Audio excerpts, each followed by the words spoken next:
ମନୁଷ୍ୟ ଏହି ଟେବୁଲ ଗୋଲାପ ପରି ବହୁତ ସୁନ୍ଦର ମନୁଷ୍ୟ ଜନ୍ମେ ଲାଭ ଦେବେ ଗୋବିନ୍ଦେ କରେ ଭାବ। ଗୋବିନ୍ଦ ଭାବ ହେଉଛି ଏ ଗୋଲାପ ପରି ସୁନ୍ଦର ଏବଂ ଏ ଧଳା ପୁଷ୍ପ ଭଳି ଅତି ସୁନ୍ଦର। ଏହି ସୁନ୍ଦର ପରିବେଶକୁ, ସୁନ୍ଦର ମାନବ ଜୀବନକୁ ମାନବ କେବଳ ଲୋଭ ମାନବର ଯିଏକି ଦୌଡ଼ିଥିବା ପଥରେ ପଛକୁ ପଳେଇ ଆସେ, ସେହିପରି ମଣିଷ ଲୋଭ ଦ୍ୱାରା ତାର କର୍ମକୁ ସେ ଠିକ୍ ଭାବରେ ସଂଯୋଜିତ ନ କରି ସେ ପଛକୁ ପଳେଇ ଆସୁଛି। ଲୋଭ ମଣିଷକୁ ନଷ୍ଟ କରିଦିଏ। ଜଗନ୍ନାଥ ମହାପ୍ରଭୁ କହୁଛନ୍ତି ମଣିଷର ସଂସ୍କୃତି ସଂସ୍କାର ନୀତି ନିୟମ ଏବଂ ଚାଲି ଚଳଣିରୁ ମଣିଷ ସଂସ୍କାରରୁ ସଂସ୍କାରିତ ହୋଇଯାଏ। ନୀତିରୁ ନିୟମିତ କାର୍ଯ୍ୟ କରେ ଏବଂ ଚାଲିବା ଚଳଣିକୁ ସଜାଡ଼ି ହୋଇଯାଏ। ଲୋଭ କରିବାର କିଛି ଆବଶ୍ୟକ ନାହିଁ। ଭଗବାନ ତ ପ୍ରତ୍ୟେକ ଋତୁରେ ପ୍ରତ୍ୟେକ ଖାଦ୍ୟ ସଂଯୋଗ କରିଛନ୍ତି। ଶରତ ଋତୁରେ ଫଳ ପୁଷ୍ପ ଖାଦ୍ୟ ପ୍ରତ୍ୟେକ ଜିନିଷ ସଂଯୋଗ କରିଛନ୍ତି। ମଣିଷ ସୌନ୍ଦର୍ଯ୍ୟ ଉପଭୋଗ କରିବା ପାଇଁ ମାନବକୁ ସୃଷ୍ଟି କଲେ। ଜଗନ୍ନାଥ ମହାପ୍ରଭୁ ସେଥିପାଇଁ ଶ୍ରୀଗୁଣ୍ଡିଚା ବାହୁଡ଼ା କରୁଛନ୍ତି। ଭାଇ ଭାଇ ସମସ୍ତେ ମିଳିମିଶି ଆମେ ସେଇଠୁ ଶିଖିବା ଆମର ଖାଦ୍ୟ କିପରି ସଂଯୋଗ ହୋଇଛି, ଆମେ କିପରି ଏକତ୍ରିତ ଭାବରେ ପ୍ରତ୍ୟେକ ଭାଇ ବନ୍ଧୁ କୁଟୁମ୍ବମାନେ କିପରି ଆମେ ସେହି ଜଗନ୍ନାଥ ପାଖରେ ସଂସ୍କାର ତିଆରି କରୁଛେ, ସେଇଠୁ ଶିଖି ଆସି ଆମର ଗୃହରେ ଆମେ ଯଦି ସେହି ସଂସ୍କାର ସଂସ୍କୃତିକୁ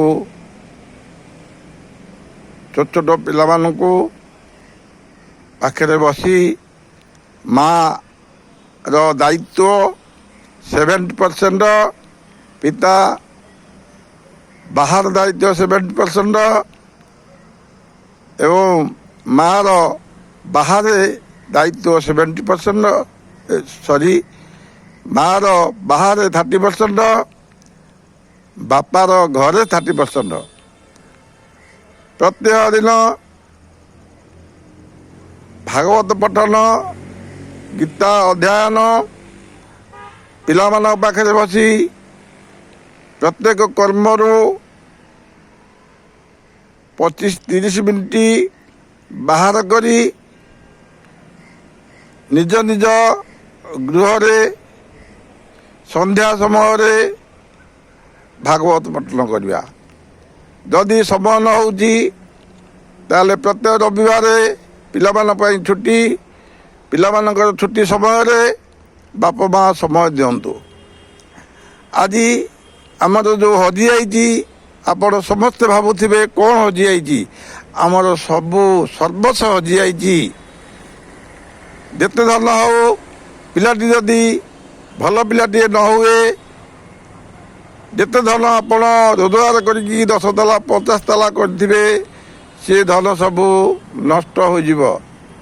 ଆପଣମାନ ସଂସ୍କୃତି ସଂସ୍କାର ଆଚରଣ ଉଚ୍ଚାରଣ ନୀତି ନିୟମକୁ ଚାଲିଚଳଣକୁ 8ଟି ଜିନିଷକୁ ଯଦି ପିଲାମାନଙ୍କୁ ଶିକ୍ଷା ଦିଅନ୍ତି ଆପଣଙ୍କର ଯେଉଁ 2 ତାଲା 1 ତାଲା ଘର ବା ଝୁମ୍ପୁଡ଼ି କୁଟିଆ ହେଇଥାଏ ସେ କୁଟିଆର ଆନନ୍ଦ ଉପଭୋଗ କରିବେ। ଯଦି ଆପଣଙ୍କର 10 ତାଲା 50 ତାଲା ଘର ହୋଇ କୋଟି କୋଟି ଟଙ୍କା ମାଟି ତଳେ ପୋତିକି ରଖିଥିବା ତାହେଲେ ସେ ଟଙ୍କା କେବେ ଆନନ୍ଦ ଦିଏ ନା, ସବୁବେଳେ ଭୟଭୀତ କରେ ମଣିଷକୁ। ମଣିଷ ଭୟଭୀତ ହୋଇ ଚଳିବା ହେଉଛି ଯେପରି ସିଂହ ପାଖରେ ମୃଗ, ସେହିପରି ଭୟଭୀତ। ମଣିଷ ଏବେ ଜାଗ୍ରତ ହେବା ପାଇଁ ଚେଷ୍ଟା କଲେ ମୁଁ ମୋ ମା'ମାନଙ୍କୁ ବହୁତ ଅନୁରୋଧ କରୁଛି, ସମସ୍ତ ମା'ମାନେ ଜାଗ୍ରତ ପ୍ରହରୀ ହୋଇ ନିଜ ଛୁଆକୁ ନିଜେ ଗୋଟିଏ ସୁନ୍ଦର ଟେବୁଲ ଗୋଲାପ ପରି କରନ୍ତୁ। ଅର୍ଥାତ୍ ସୂର୍ଯ୍ୟଦେବ ଉଦୟ ହେଲା ବେଳେ ସୁନ୍ଦର, ଅସ୍ତ ହୋଇଗଲେ ମଳିନ ଅନ୍ଧକାର ହୋଇଯାଏ। ସେହିପରି ଆପଣଙ୍କର ପୁତ୍ର ସନ୍ତାନ ପୌତ୍ରୀକୁ ଯଦି ସୁନ୍ଦର ମଣିଷ କରିବେ ଆପଣ ମୁଖରେ ହୃଦୟରେ ସବୁବେଳେ ହସ ହସ ହେବେ, ନାଚିବେ, ଗୀତ ଗାଇବେ, ପ୍ରାଣାୟାମ କରିବେ ଏବଂ ଗୀତା ଭାଗବତ ପଠନ କରିବେ। ଆପଣ ରୁଟିନ୍ ତିଆରି କରନ୍ତୁ, ସେହି ଅନୁସାରେ କେବେ ସେ ରୁଟିନ୍ ଆପଣ ପାସ୍ କରିବେ। ସେହି ରୁଟିନ୍ଟିକୁ ଆମେ ଅପେକ୍ଷା ରହିଲୁ। ଆଉ ଜଗନ୍ନାଥ ପାଖରେ ଦଣ୍ଡବତ କରୁଛି ଏବଂ ପ୍ରତ୍ୟେକ ସାଧାରଣ ସମାଜର ଯେଉଁମାନେ ଗୀତ ଭାଗବତ ପଠନ କରୁନାହାନ୍ତି, ଅଧ୍ୟୟନ କରୁନାହାନ୍ତି, ସେମାନଙ୍କୁ ମୁଁ ଅନୁରୋଧ କରୁଛି, ହାତ ଯୋଡ଼ୁଛି ଜଗନ୍ନାଥ ପାଖରେ, ସମସ୍ତେ ଶାନ୍ତି ହୁଅନ୍ତୁ। ଶାନ୍ତି ଶାନ୍ତି ଶାନ୍ତି। ସର୍ବେ ଭବନ୍ତୁ ସୁଖିନଃ, ସର୍ବେ ସନ୍ତୁ ନିରାମୟ, ସର୍ବେ ଭଦ୍ରାଣି ମା କଚ୍ଚିତ୍ ଦୁଃଖ ଭାଗ ଭବେତ୍। ଶାନ୍ତି ଶାନ୍ତି ଶାନ୍ତି।